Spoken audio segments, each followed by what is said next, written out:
welcome to Job Talk with SP Jain School of Global Management.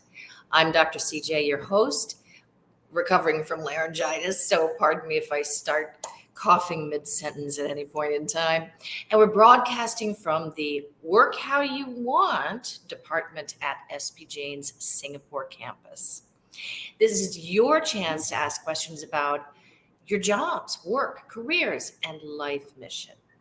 So if you have a work-related question or a problem on any topic, it doesn't have to be today's theme, just type it into the chat function in LinkedIn Live, and our secret moderator will pass it to us. We'll either help you solve your problem or at least help you laugh and know you're not alone. My guest today is Dr. Shalini Lal, founder of Unqbe, a premier, there's the cough, apologies in advance, a premier future of work consultancy.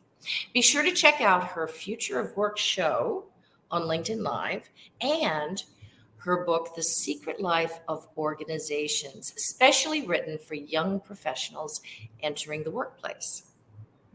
Now, our theme for today is now's the best time. Get the employer and working conditions you want. Thank you so much for joining us, Shalini. I'm so happy to be here, CJ. Very nice to be on your program. Thank you. Now, to lay some foundation for today's discussion, I've got a few did you knows or notable news. First of all, engagement. According to Gallup, employees who are not engaged or who are actively disengaged cost the world $7.8 trillion in lost productivity. This is huge. This is a big deal. Okay, how many workers is that? 80%. Is the US any different? Oh yeah, it's a lot better. 64%. Okay, it's lower, but still. Are they doing something better? Maybe we could discuss some of that in a while. Now, second set of did you knows, the Great Resignation. 47 million people quit last year in the US, according to Harvard Business Review. 40% of employees are considering quitting their jobs soon. This is a little tidbit from CNBC. It costs about a third of a new recruit's salary to replace an old employee. And over 11 million jobs are currently unfilled in the US alone. All right, so it would seem that employers have a reason to want to engage and keep their employees, right? And seems like now really is a great time for you to negotiate what you want. So first of all, Shalini, what is Unqbe and what benefits do you provide employers and employees? Something about future of work? Yeah, hi, thanks, CJ.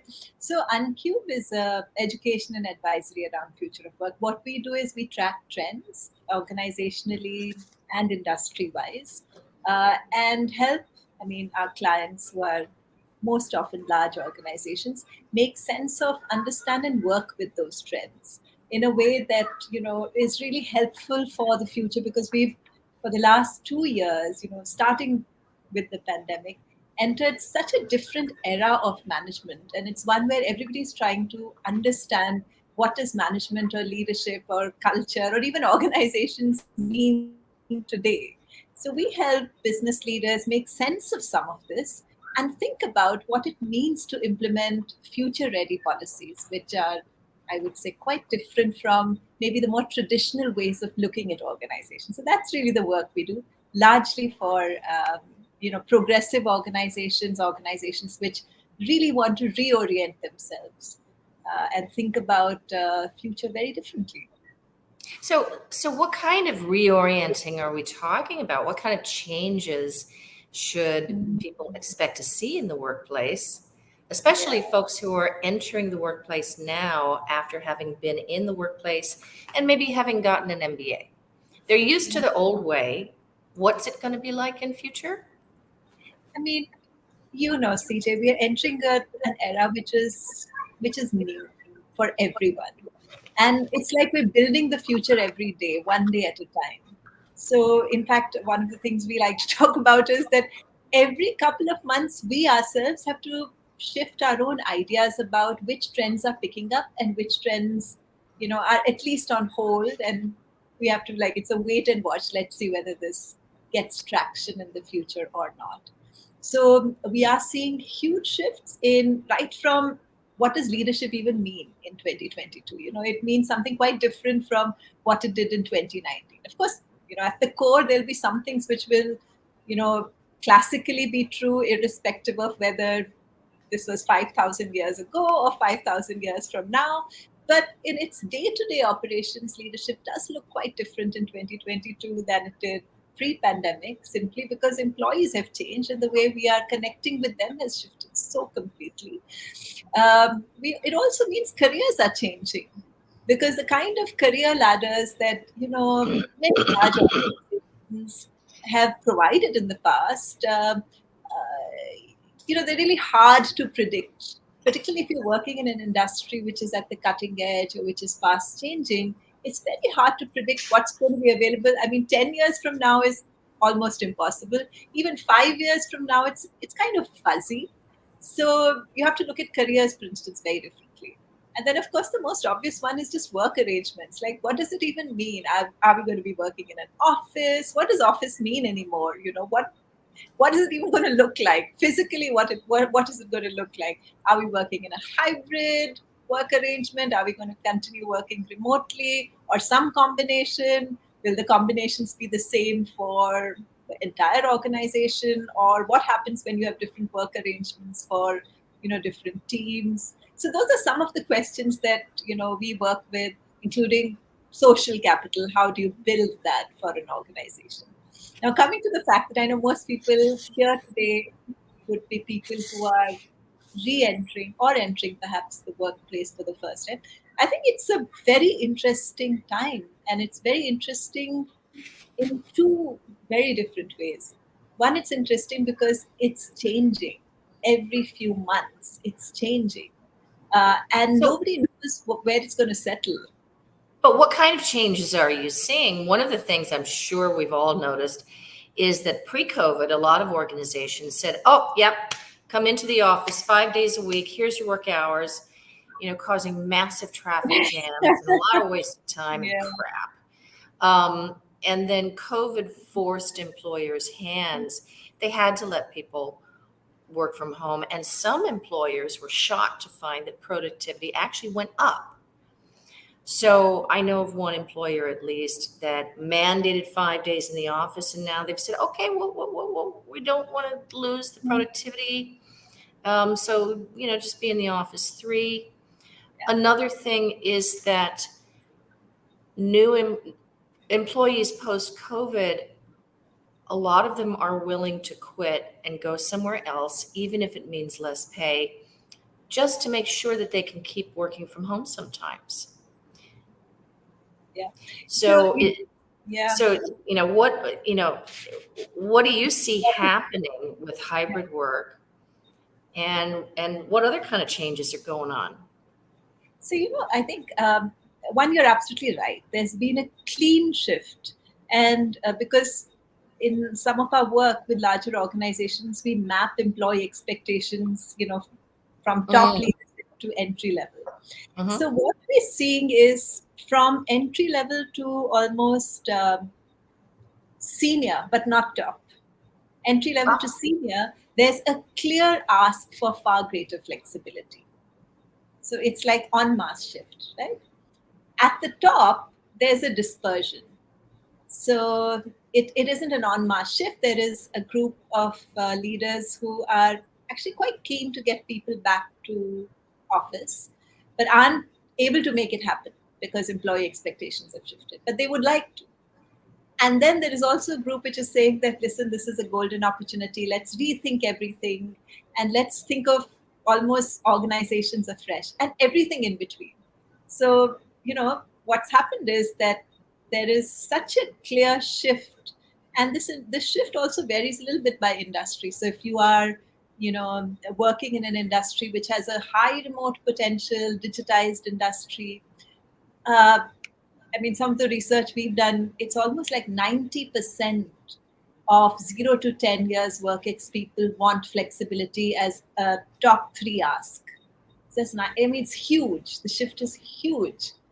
Um, IT is such a big sector in India and across the world, and the acceleration of digitization that happened because of COVID actually has created also this demand supply gap where, uh, after a long time, I would say, employees are able to, state their preferences a lot more clearly, and employers are very conscious of the fact that they don't want to lose people.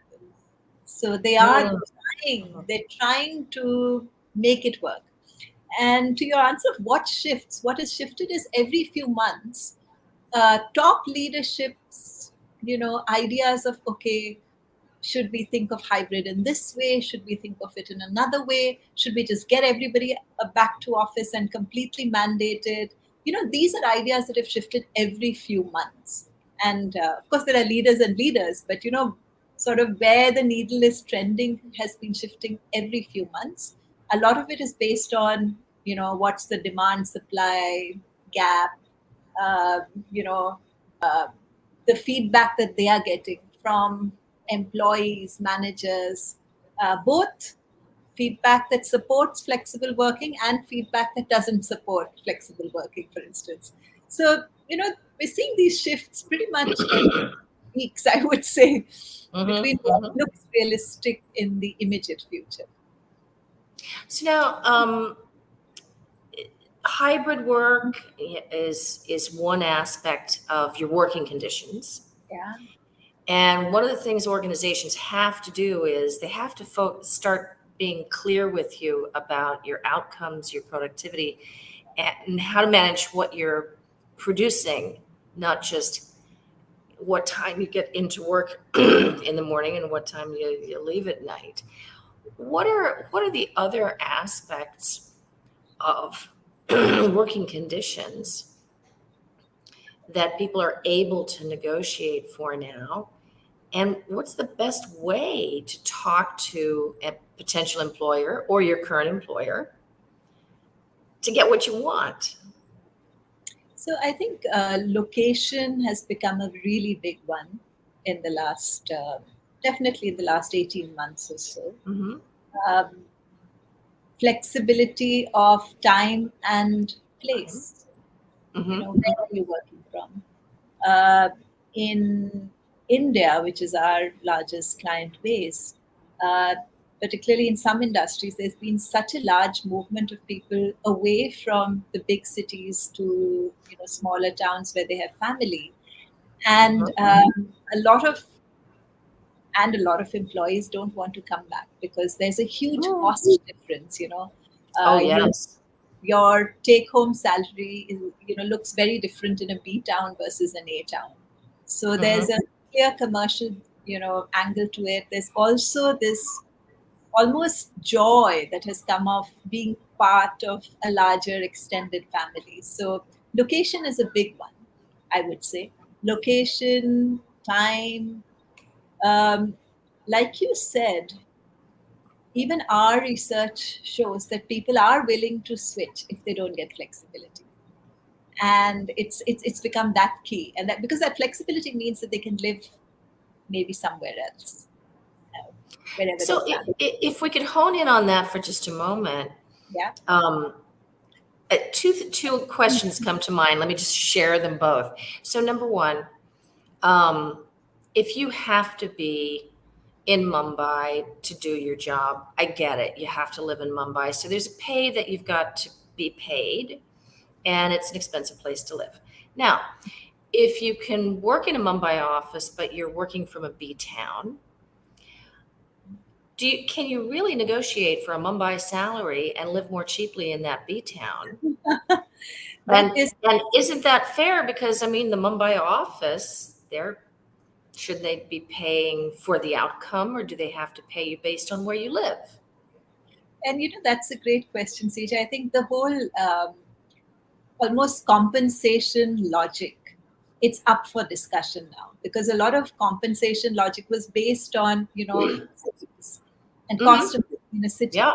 The moment you offer this flexibility, it calls into question, what are you exactly paying for? Are you paying for cost of living? Are you paying for the work? Some combination of both of these. And to be honest, organizations are just figuring this out, and they are um, I don't think there are too many who've made huge shifts as yet, but this is a huge question. It plays out in even in small things like this. That supposing you were in Bombay and Mumbai, and you moved to, say, Pune, which is fairly close by, and you come for meetings. Who should be paying for your cost of coming for a meeting? Like, should it be the company? Should it be you as the employee? And these are some questions that are up for discussion in almost every organization, because employees who've moved to smaller places say, listen, we're happy to come whenever you want us to, but pay for our travel. And organizations are saying, no, this is your home location, we can't pay for your travel. uh, in fact, in many, your ERP system doesn't even allow you to do that. Even if a manager wishes to, your system doesn't allow you to. So this is all up for discussion. It's in flux. That's what I mean when I say that it's shifting every few weeks. The conversation in this is shifting every few weeks, and these are some of the big questions. Is management like changing its mind and changing its policies every few weeks? Now that sounds like a bad idea. Now, what's changing is how important some of these questions are becoming. So, for instance, this part about, and I tell you how conversations are shifting. So, say about a year ago, everybody was talking about hybrid, and yet what they had in mind for hybrid was, okay, 2 or 3 days in office and the rest, work from home. Okay, sounded like a good idea. But when organizations actually tried it, voluntary, sort of hybrid, not more than 10 to 12% people actually turned up in office. Why? Because everybody else had moved out of the town. That. They're not going to come for 2-3 days. I mean, it's a practical consideration. If I'm not even in town, how am I going to come for 2 or 3 days, right? So what about you mentioned, just if I could slow you down and pull you back to something you talked about, reimbursement. Yeah. Okay, so a working spot, a space, a little bit of office space in the US costs $10,000 per year per person. Okay, so now if you can hot desk everybody and you don't have to pay all of that cost for an office or a cubicle, well, should you be giving the employee some of that money to buy a printer at home and better broadband and more electricity and aircon, and maybe they want more space in the home? So can you negotiate for some reimbursement for the work you do at home? Yeah, sometimes in organizations which have a policy on it. But I think in a lot of organizations, these are only questions that are being asked. I mean, the reimbursement for maybe your IT cable infrastructure is sort of, perhaps, there you'll find quite a few takers. But for other questions, they're just coming up now. Because now organizations have to consider, what do we do if our people have moved away from the city and aren't willing to come back? Now what? Now it's a major rethink. What do we do about their compensation, for instance? Should we be lowering it? Okay, that's a whole other conversation. What should we be doing about their travel to their home base, at least whatever's on their system as their home base? Like, who's going to take the expense of that? Who's going to take the expense of, if it's like they come for 3 days and stay there, who's going to pick up the tab for that? There's a lot more that's come up for discussion, I would say, in the last few months, 3-4 months, that how do we manage some of this? Like, one of our clients, it was so interesting. So he was talking to us about how at year end, traditionally, in their organization, and it's a very old organization, they had a team of 75-80 people almost camped in office to close the accounts of the year. And it's it's obviously very sensitive information. It's a leading organization in the country, and one of the leading in the world. So sensitive information, everybody camps almost in the office, stays there, 75, 80 of them. What do you do now? And Uh-oh. like they wanted to bring people into office and they had people agree, but they ran into difficulties because their admin system wouldn't allow them to reimburse. So it's some of these nitty-gritties that are coming up today that last year they didn't come up, right? Because everybody was remote and we said, okay, however it is, it's going to be remote. So No choice. this year, however, so that's why this is being sort of coming to the surface now. Yeah. Now, if nobody's got an answer and there's no policy in place, so that means you, the employee, can ask for what you want, right? I mean, you can absolutely ask for it. I will say that many organizations are figuring out what to do. Okay, They know so let's move beyond ask for what you want. How do you get what you want out of these employers? Certainly, it's a really good time to be an employee at this point. It's a really good time to be entering the job market because we are seeing almost a shift in power balance in favor of the employee. I mean, at the end of the day, the demand and supply dynamics are always very, very important. So if you have a skill or a talent that is in demand, you'll find a much greater openness for some of these conversations than perhaps ever existed because people's minds have, shifted. So I would say, I mean, make sure that you have a hot skill, something that is actually in demand, because this only works if you have a hot skill. If you have something which everybody else has, then like economics rules at the end of the day. If it's not to be somebody else, so have something that is in demand, and there's a much greater openness for some of these conversations because a lot of psychological barriers have broken. And I mean, leaders, and we interview leaders almost every week to understand where they're at in their heads. They're asking questions that these questions never even came up till very recently. So these are up for discussion. They don't have policies necessarily. Very few do at this point. But at least, I mean, if you ask, it's a higher probability you'll get today than ever, so long as you have a hot skill. A hot skill is something which is in demand today. Very cool. Very cool. Now, one of the things that surprised me from a McKinsey report is that apparently there's a little bit of disjoint between what employees say are most important to them and what employers say are most important to them. Flexible work schedule, people are wanting, and employers are still thinking it's not that big a deal. Potential for advancement, having caring and trusting teammates turns out to be important to employees, and yet the employers aren't really paying attention to that. There's a couple of more of them being valued by the organization, a sense of belonging, and being valued by your manager. Are you seeing employers put into place any of these measures to address these sorts of things, which look a lot like culture and belonging? And if your employer is not doing that, what can you say to get them going? So, CJ, you really hit the nail on its head. One of the huge shifts that's happened in the last couple of years has been almost this ask for a more, I mean, like a more natural style of working, a more wholesome workplace. Without the somewhat arbitrary divide of, okay, if you were professional, then you had to talk a certain way and behave in a certain way, right? And if you and the mode of dress, could we all go business cash, correct, please?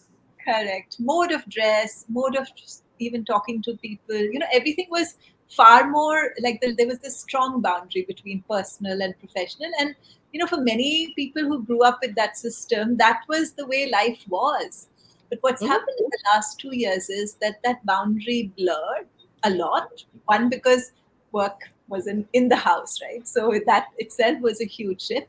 But also because, we forget sometimes we've been through a tragedy, a huge tragedy. And I think in general, people's patience, and by the way, this goes all the way up to the organization, even senior leaders, when I ask them, Mhm. in workshops, people's patience for, what shall I say, very transactional and, very, what used to be called business like, very transactional, just task oriented conversation has gone down. People want to have normal conversations and be acknowledged as, people, and not And just as, respect it. yeah, Yeah. be a person, a human being, and not just like a pair of hands. That's a big shift. And that's true even at the senior most levels. So one of the things we do in our workshops, so we do workshops on, understanding shifts and expectations, is even with top leadership programs, we ask them about how their experiences have changed in the last 2 years. And this is like top leadership teams. And irrespective of which organization you're in, you'll find the vast majorities of top leaders wants a more like human touch to the workplace. They want a more more wholesome, caring, purposeful engagement with the organization. And of course, it's true all across. This thread is absolutely true. So I think conditions are very ripe for building much more humane and human, you know, workplaces that don't have this very arbitrary sort of, now talk a certain way and, don't be normal, you know, uh, All kind the of a role playing stuff that we were all taught you have to do, and role. then, oh no, that's unprofessional. We're like, Absolutely. It was totally arbitrary. And I mean, I'm sure yeah. CG, you and I started our career around the same time. So it was very artificial, right? And now everybody's saying, like, what was that for? What did we accomplish through all of that? The truth is nothing. It was silly in the first It place. it gave us all a lack of authenticity, Yes. and work became something separate from your life. Yes. Work was not part of your life. Yeah. And when you step through the door, you're not a person anymore. And Yeah. I don't think anybody is falling for that Yeah. anymore. That's shifted. And that's shifted across. So I think what we don't have as yet is, because leaders are really trying to find their compass, let me tell you, Mm, across, they're trying to find what's the new compass like, okay, we also want a more human workplace, and they do. Okay, how do we make that happen? What is it going to look like in practice? And I think pretty much the whole world is in this, okay, let's figure this out. We don't have the answers. Let's figure this out. But this shift is not just for employees, it goes all the way. it goes Desire all the for, way down. yeah, for more normal, human, real, just Yeah. keeping it real, not just You know, rote. something that really strikes me is that when I think about future of work, I think of AI, machine learning, bots, the automation, mechanization, and technification of work. And having to think about what's left for humans to do. And what I found is the consensus is that the more you bring technology into the workplace, the more humans are going to be focused on these sort of human aspects of work. So what you're saying is reinforced by all the tech literature as well. Yeah, That we're going to have to get authentic, get real, and get human. 100% true, because the fact that we have technology, or the fact that we're in 2022, nothing, I mean, at its very core, humans are social animals. We've always Mhm. been social animals. We'll always be social animals. We crave connection.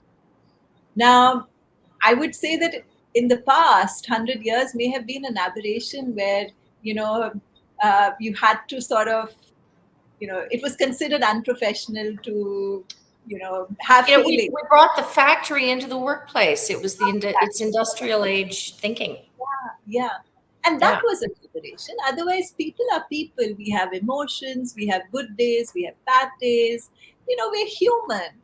And the more we are able to connect at a human level with each other, um, and that is the future, to be honest. That is the future.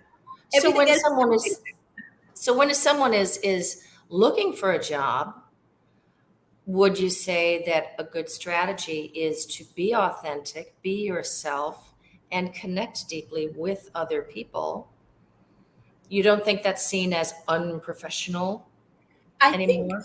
job interview, if I had to give advice, I would say still play safe, just because you don't know the person as yet. You don't know who's at the other end, and you don't know, where they are in their spectrum of thinking. Yeah. For job interviews, though, I will say, if you're preparing for a job interview, do think about communication. It's Mm. never been as important as it is today. A lot of job interviews are happening online, right? Virtually as well. So, how do you communicate?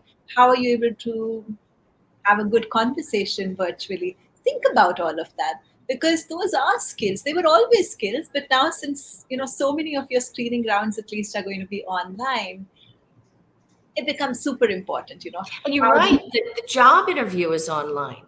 So how job to interviews connect, are really connect well to someone through a screen.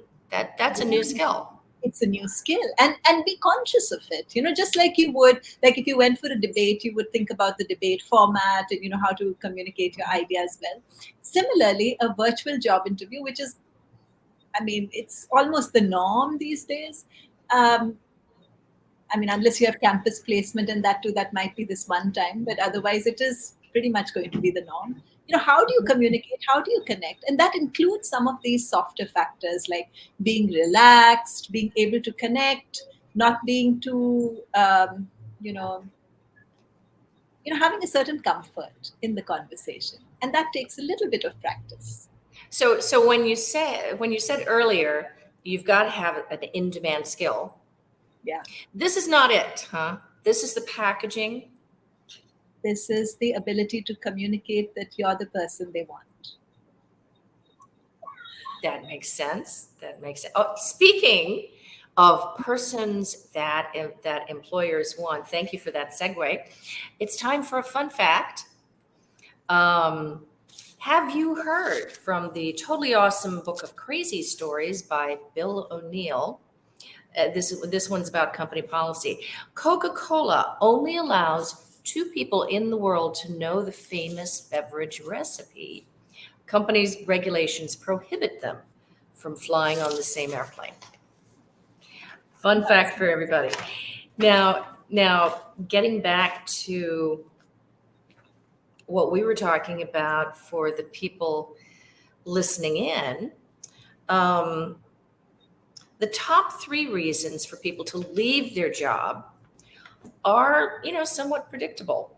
Low pay, no opportunities for advancement, and feeling disrespected at work. So this is that respect and humanity thing that you were talking about. But then if we go down the list, childcare issues. So maybe if there's some work from home, that can help with that reason to quit. Not enough flexibility to choose when to put in the hours. So again, there's that flexibility issues. And then we go to benefits not being good enough. Okay, so that's something you've got to negotiate. Then we come down to wanted to relocate to a different area. So if you could relocate and still work for them, that might be a way to keep your employees working too many hours. So as an employer, if you're not giving people what they want, you're not going to get those spots filled, and then you're going to lose the people you have. Working too few hours. Yeah, that's another one. So I think that's just connected with being the total amount of pay. And the very last on the list was the employer required a COVID vaccine. I'm like, who doesn't? Okay, but that was not my survey. So those are some top reasons why people leave their employers. Do you come across any reasons in your work why people stay? It's a really good one you asked, CJ. So, I mean, first, just one observation on your list. The first two, which were low pay, low career advancement, Mm-hmm. and disrespect almost. So, Professor Linda Grattan at London Business School almost calls these bad jobs. And her prediction is that bad jobs are on their way out. I completely agree by that. I think bad jobs Well, who's going to definition. do the work? Machines? So the definition of a bad job is one which has long hours, low pay, and low career prospects. A lot of the grand roles. So no, I do think that they will get automated, and in traditional bad jobs, there are very high rates of attrition today. Yeah. Even in some of the more traditional sectors like banks, for instance, you can draw a line around the kinds of roles where some of these conditions apply: long hours, fewer career prospects, and low pay. And they have very high rates of attrition. So, I'm just was bringing that. For the reason of why do people stay, see, a strong part of why people stay is they like the people they work with, and they feel that they've had opportunities to learn all through their career.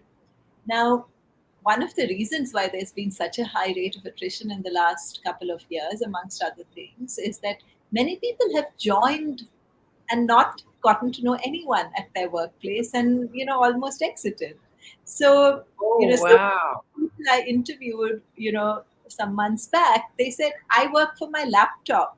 It doesn't matter to me which company provides it. So whether I log into company X's portal or Y or Z, it almost doesn't matter. Yeah. And that goes to show what people are missing. They're missing genuine connection.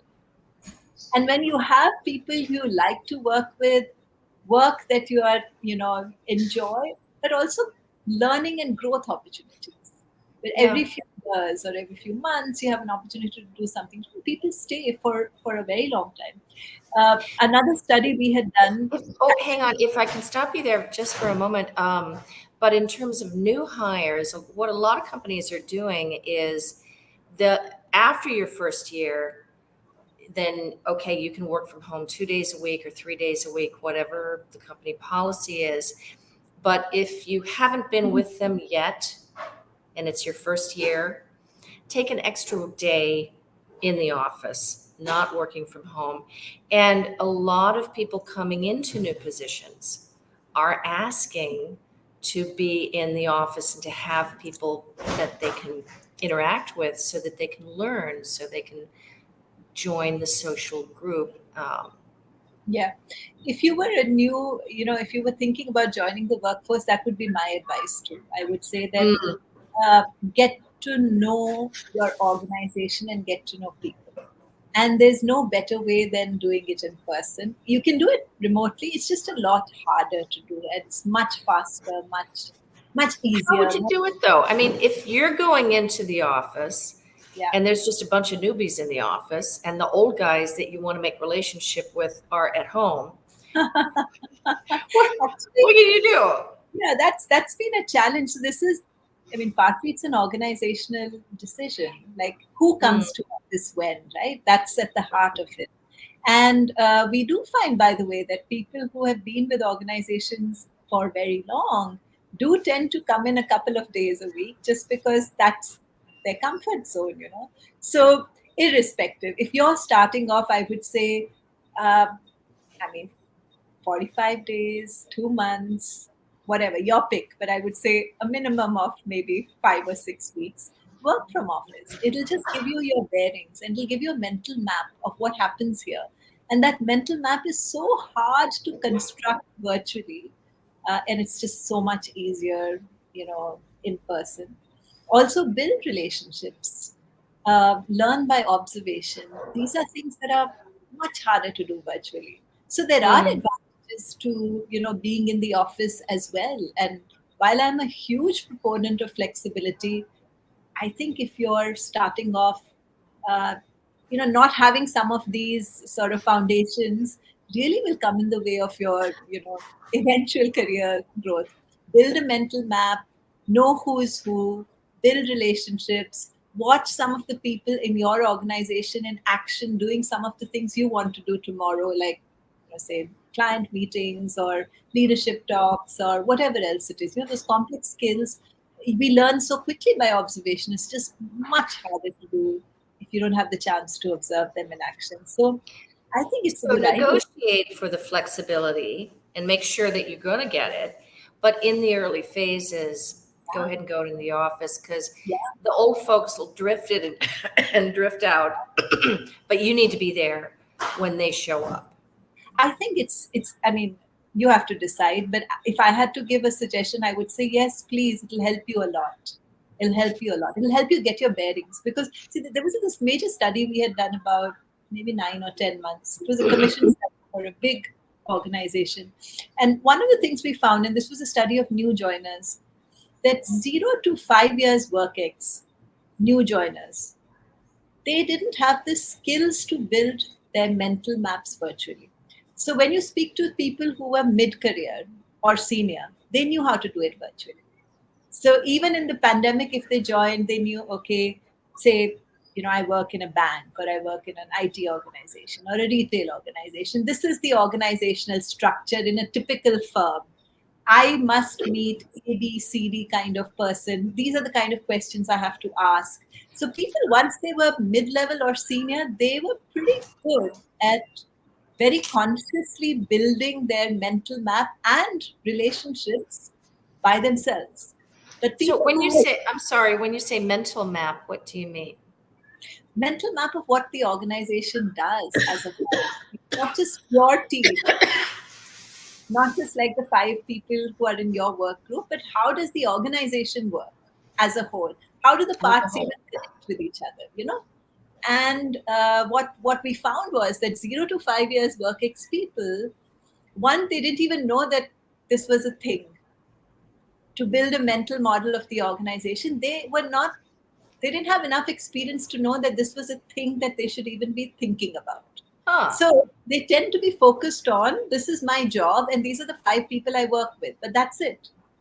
Now, Okay. that's a very tiny microcosm of what's happening in the organization, right? Mhm. So that was our finding, that people who are very early career don't have a mental model of the organization and of any organization in that industry. And without that mental model, you're not going to go all that far. So you need a sense of how the parts connect. How does your team's work connect with some other team? How does it all come together?